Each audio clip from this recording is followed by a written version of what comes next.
Nah, aku pas nyarinya kayak di mana ya kampus yang basketnya aktif gitu. Ya hati-hati aja Satria Muda. Hati-hati. Banyak target di basket yang belum tercapai juga. Merinding nangis setelah aku nonton itu, aku langsung diam berdoa, aku juga pengen kayak gitu.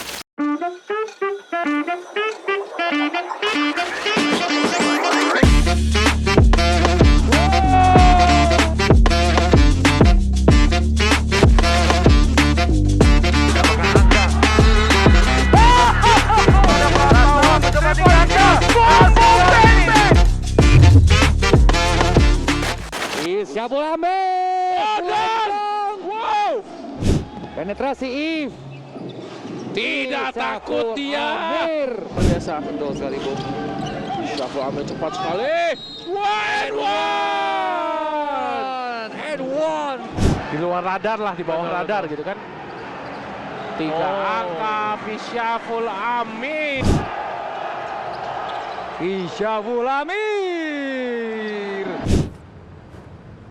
Halo IBL fans, akhirnya balik lagi nih di Instant Replay IBL TV. Jadi kali ini kita bakalan membahas gimana sih perjalanan para pemain basket IBL dari mereka sebelum menjadi pemain basket profesional hingga saat ini memilih bola basket sebagai pekerjaan utamanya. Nah kali ini kita bakalan ngobrol-ngobrol sama jagoan dari Amarta Hang Tuah Jakarta, Saiful Amir. Yuk ikutin keseruannya. Halo IBL fans, kali ini kita bakalan ngobrol-ngobrol perjalanan karir dari jagoan Amarta Hang Tuah Jakarta, Saiful Amir. Halo If. Halo ya. If, apa kabar? Baik, gimana alhamdulillah. nih? Nah If, jadi sekarang ini kita di Instant Replay IBL TV itu mau dengerin gimana sih cerita perjalanan karir di basket kamu. Nah, coba ceritain dong ke IBL fans gimana sih pertama kali kamu kenal dengan basket itu? Awalnya tuh kenal basket tuh dari SMP ya. Aku SMP tuh di MTSN gitu, kayak ada asramanya gitu. MTSN Padang Panjang. Jadi di Padang Panjang, bukan di Lubuk Basung ya. Dari Lubuk Basung ke Padang Panjang ini kayak 2 jam gitu. Jadi aku SMP tuh jauh dari keluarga. Jadi tinggal di asrama Nah gitu? betul, jadi ada asramanya, aku tinggal asrama, pulang kampung tuh sekali setahun doang. Nah, jadi di asrama itu kan kita nggak boleh keluar-keluar ya. Kayak abis pulang sekolah itu, sorenya itu kita nggak boleh keluar, kita di lingkungan sekolahnya doang. Jadi sore-sore setelah sholat asar sampai maghrib itu kita mau nggak mau ya olahraga gitu. Nah kebetulan ada lapangan basket dan aku baru belum tahu basket ini kayak gimana, jadi kepo buat main basket gitu. Nah seringnya tuh main basket dulu di main-main di MTSN itu. Tapi itu dari kamu main basket itu inisiatif kamu sendiri gitu? Emang pengen nyoba nih main basket? Atau ada yang ngajak sih, ada sosok yang bikin kamu pengen main basket? Soalnya di sekolah itu olahraga favoritnya basket. Nah jadi banyak yang main basket kan, jadi aku kayak penasaran apa gimana sih cara main basket. Soalnya aku dulu nggak ada main basket, main bola doang. Jadi main basketnya pas MTSN itu. Cuman itu nggak fokus latihan ya, cuman sekedar main sore, main bareng-bareng, main 3-on-3 gitu. Kalau seriusnya tuh dari SMA sih. Nah, kamu SMA emang masih di Padang atau udah berpindah nih? Udah merantau? Nah SMA-nya balik lagi ke Lubuk Basung. Oh, balik lagi ke Iya. kelahiran ya? Ya, nah di situ ada klub namanya Liberty Basketball. Nah, aku diajakin masuk klub. Baru deh di situ kayak serius basket, fokus gitu, kayak fokus tanding, fokus latihan, kayak emang kayak punya angan-angan mau jadi lebih jago gitu. Tapi kan udah pindah balik lagi ke kota asal kamu nih, Iya. dimana maksudnya masih lebih kecil kan lingkupnya daripada di kota besar di Padang Panjang itu. Betul. Nah mungkin siapa ada yang memotivasi kamu buat ngelanjutin basket lebih serius di SMA gitu, If? Pelatih aku. Pelatih? Iya, pelatih aku namanya Bang Ishak Iskandar. Jadi dia kayak setiap hari tuh ngingetin aku, yuk latihan gitu. Kadang kalau nggak ada latihan tim, yuk latihan sama saya, latihan sendiri gitu, latihan privat.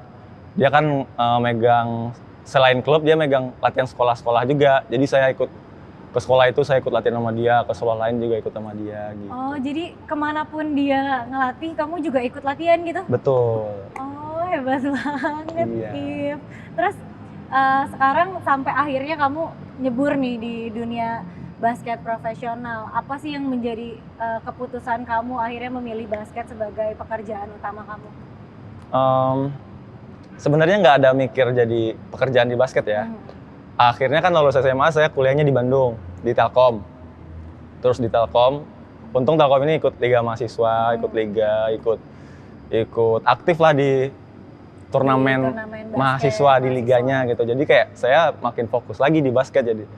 Terus dari tahun 2017 ada tawaran untuk main klub profesional gitu. Siliwangi, Bandung. Oh, Siliwangi. Jadi klub pertama yang kamu labuhkan hati adalah Siliwangi Bandung. Betul. Gitu. Itu saat masih kuliah berarti? Iya, belum lulus kuliah. Oh, belum lulus kuliah. 2017. 2017 IBL Fans. Terus kira-kira nih kalau misalkan sekarang jenjang karir kamu udah cukup panjang nih. Apa sih hal-hal yang sering kamu ingat momen-momen ketika kamu belum main basket sebelumnya sampai akhirnya sekarang jadi pemain profesional gitu? Apa yang berubah dari keseharian kamu sendiri? Berubah sih nggak ada ya. Dari dulu kayak mungkin kalau dari kuliah belajar sama latihan. Kalau sekarang ya cuma latihan aja gitu. Tiap hari latihan dari pagi sore. Udah itu aja sih. Oh iya, tapi satu lagi nih, tadi kan kamu bilang dari Padang kamu pindah ke Bandung, ke Telkom. Yeah. Apakah itu salah satu faktornya karena mau main basket juga? Atau jadi main basket juga gitu? Iya, jadi pas ada kelulusan SMA kan, kita kan sibuk SBMPTN gitu-gitu kan, kayak lihat kampus-kampus kita gitu kan. Kamu juga kan, kayak nyari-nyari lah ya. Nah, aku pas nyarinya kayak, di mana ya kampus yang basketnya aktif gitu. Di mana ya kayak bisa latihan buat latihan basket gitu. Tapi saya nggak tahu sih di Telkom itu aktif banget, tapi ya saya milih Telkom akhirnya. Mungkin di Bandung cari klub apalah, kalau nggak aktif di kampus juga saya cari klub lain di Bandungnya gitu. Iya kan pas kamu masuk Telkomnya langsung bagus, langsung menaikkan prestasinya Telkom Bandung. Nah, Alhamdulillah ya, Tapi gimana sih sebelum kegiatan kamu nih, kan sekarang udah sibuk basket doang lah kayak tadi kamu ceritain ya, latihan gitu. Sebelum kamu akhirnya terjun di perbasketan itu ada nggak kegiatan lain gitu, kayak kamu usaha apa gitu, atau langsung emang fokus karir di basket? Iya, nggak ada sih, saya nggak ada kayak bidang lain. Kayak sebelum masuk profesional emang fokusnya buat lulus kuliah dulu. Kebetulan emang lulusnya telat. Karena latihan-latihan terus kan, cuman udah lulus, udah nggak ada mikirin lain, mikirin latihan, fokus latihan aja. Nah sejauh ini berarti apakah kamu punya target lain gitu selain di basket? Jadi pengusaha. Jadi pengusaha jadi apa? Orang kaya. Oh, jadi semua orang juga mau. Iya dong, ya nggak, saya jadi pengusaha kayak, ini aja deh yang dekat aja ya, kayak punya usaha makanan, kayak misalnya warung nasi Padang kayak, atau punya kafe kayak gitulah. Pada dekat-dekat ya, tapi kalau kesana-sananya banyak lah mimpi-mimpi yang masih diangan-angan. Banyak target di basket yang belum tercapai juga. Iya sih, bener, bentar lagi mau playoff lagi nih. Iya betul. Jadi apa aja nih persiapan yang udah kamu persiapin bareng sama Amarta Hang Tua Jakarta buat nanti ngadepin playoff? Oh, latihan kalau bareng tim ya kita latihan tiap hari, kita latihan sistem, kita latihan chemistry. Kalau saya individu, saya fokus ke latihan strength, shooting. Ya fokusnya ke strength sih sama shooting, akurasi harus tajam sama badan harus kuat buat playoff. Oke, iya dong buat playoff ya. Harus menang dong. Harus menang dong. Lawan pertama siapa IBL Fans? Apa? Lawan pertama? Lawan pertama di playoff nanti. Juara bertahan tahun lalu. Juara bertahan tahun lalu Satria Muda Pertamina Jakarta. Tapi ya IBL Fans, ini Visaiful Amir dicanangkan sebagai rising star loh. Wow, masa sih? Rising star loh, 15 poin per game untuk Amarta Hang Tua. Masa sih salah lah. Iya, kenapa coba kasih tahu? Kamu berarti nggak riset dulu, salah. Salah, bener lagian. Amin aja ya. Ya hati-hati aja Satria Muda. Hati-hati aja. Ya nggak? Iya dong, gokil. Hati-hati aja Satria Muda. Nah, IBL Fans, perjalanan karirnya Visaiful Amir ini cukup menarik ya. Dia perantau jauh-jauh dari Lubuk Basung, 2 jam dari Padang Kota. Dia berhijrah lagi. Betul, dia hijrah ke kota Bandung untuk kuliah. Untuk kuliah, kemudian dia berpindah lagi ke Jakarta sekarang bareng Amarta Hang Tua Jakarta.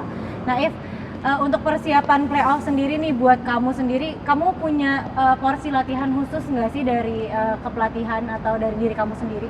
Ya selain latihan di tim, aku kayak sekarang fokus ke strength, jadi aku ke gym. Kan kita latihan pagi, sore kalau nggak malam tuh aku pasti gym. Soalnya masih kosong kan waktunya. Terus sama misalnya sorenya nge-gym atau sorenya, kalau nggak sorenya nge-gym, aku pasti shoot-shootan di mes. Soalnya ada ring kan. Kalau shoot-shootan sore, malamnya aku nge-gym. Soalnya kekurangan aku di strength. Jadi aku sadar aku sebelum playoff ini aku harus tingkatin strength aku di gym sama akurasi shooting. Oh, jadi kamu meningkatkan di strength sama akurasi shooting ya. Jadi makanya dengan kerja keras seperti Saiful Amir, dia tuh dicanangkan sebagai rising star nih buat Amarta Hang Tuah Jakarta. Tapi ada nggak sih hal-hal yang maksudnya jadi role model kamu atau hal-hal yang menjadi motivasi kamu sampai akhirnya bisa sampai di titik ini gitu ya? Banyak ya motivasi aku tuh kayak kalau ngeliat orang yang berprestasi, aku tuh tiba-tiba, wis pengen ya kayak dia gitu. Tapi aku nggak ngidolain dia kadang gitu. Contohnya misal, aku nonton pas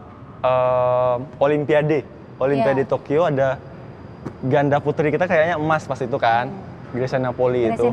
Iya, itu aku nonton final itu kayak merinding gitu, aku nangis loh pas dia dapat final dan itu tuh nggak gampang dia emas itu, jadi kayak merinding nangis. Setelah aku nonton itu aku langsung berdoa, aku juga pengen kayak gini, aku juga pengen berprestasi, aku juga pengen juara, dengan tim aku Amarta Hang Tuah, dan aku juga pengen juara dengan nanti suatu saat dengan negara aku Indonesia. Amin. Merinding loh denger yang terakhir. Ya aku Saiful Amir for Timnas guys. Gitu.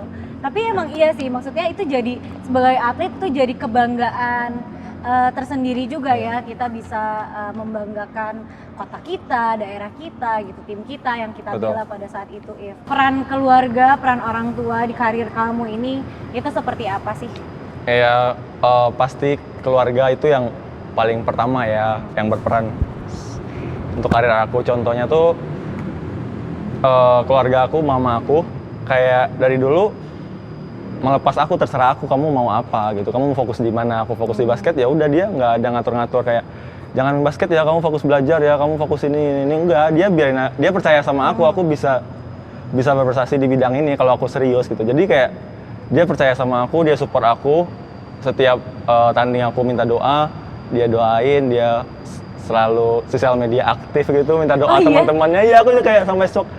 Dia beliau tuh aktif di sosial media, dukung ya, gini. Aku jadi malu kadang. Jadi kalau kamu tanding, mama posting gitu, ini nonton ya, main ya, gitu. Sampai teman-temannya semua tahu semua gitu, kayak ya senang lah, mama selalu doain, selalu dukung gitu. Selalu tanya gimana keadaannya, If, bisa nggak kuat nggak tanding kalau lagi sakit, bisa nggak, kamu harus makan cukup, tidur cukup gitulah. Makasih banget lah buat mama. Makasih banget buat mamanya If nih. Nah, kan kamu jauh ya sebenarnya dari orang tua, dari mama jauh. Terus kamu cara komunikasi maintenance-nya gimana nih If?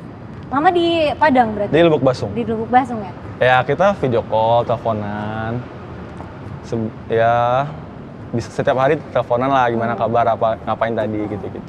Selanjutnya nih mungkin buat para pemain muda, pemain basket di luar sana yang masih malu-malu buat main basket atau nggak tahu pijakan kakinya harus melangkah pertamanya kemana. Kira-kira ada nggak pesan-pesan buat IBL fans di luar atau para atlet-atlet muda gitu buat bisa sampai di titik seperti kamu?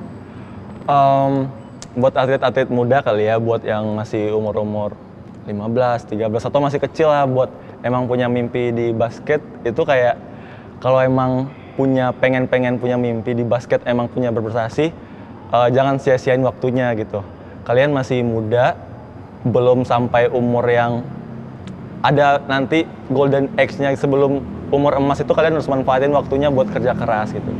Nah, jadi kayak saya sendiri kadang nyesel dulu di umur 21, 22 itu kayak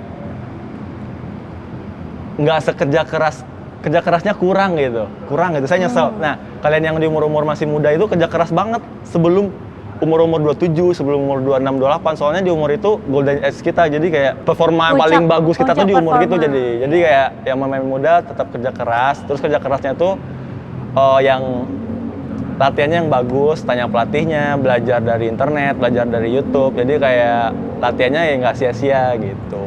Oke, jadi buat sampai di performa yang maksimal itu emang melalui latihan yang panjang dan kerja keras yang panjang gitu. Apa nggak ada yang instan IBL fans? Oke, kalau kayak gitu terima kasih banyak If untuk waktunya dan ngobrol-ngobrol soal perjalanannya. Sampai ketemu kita di playoff ya. Ya, sama-sama. Nah, IBL fans itu dia cerita dari perjalanan karir V. Saiful Amir, jagoan dari Amarta Hang Tuah, Jakarta. Kira-kira siapa lagi nih yang ingin IBL fans undang untuk duduk di sini ngobrol-ngobrol bareng aku? Komen di bawah ini ya. Jadi kalian jangan lupa untuk like, subscribe, and share Instant Replay IBL TV untuk tetap update di episode-episode selanjutnya. See you!